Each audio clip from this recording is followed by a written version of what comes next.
सरपंच जी आज वो आई कि ना? अगर वो आज ना आई तब भैया ओकरा घरे चल के पंचायत लागी।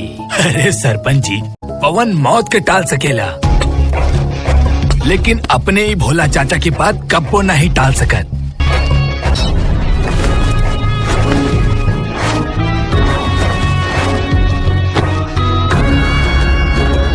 कैसन बड़ा पवन बेटा? ठीक बनी चाचा। चंचल के भाई के कत्ल ना होके के चाहत रहे। ये बात पहले ही तय भइल रहे कि अब के चुनाव में कोनो खून खराबा ना होई।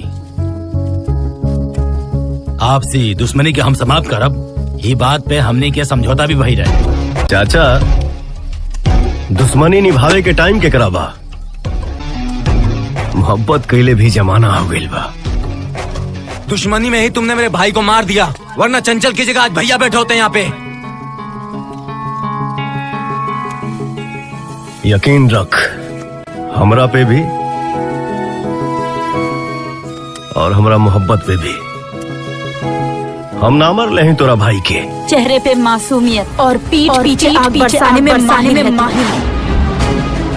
गिरगिट की तरह रंग बदलना तो कोई तुमसे सीखे।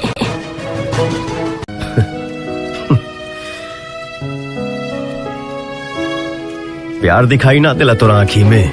भाई मरा है मेरा, लाश देखी है मैंने।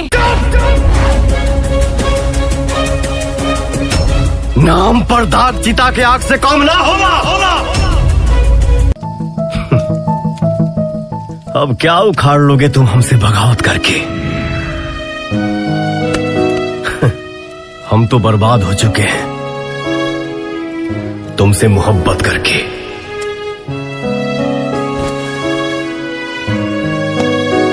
चलो सही चाचा। ठीक बा बेटा, इंतजार रही।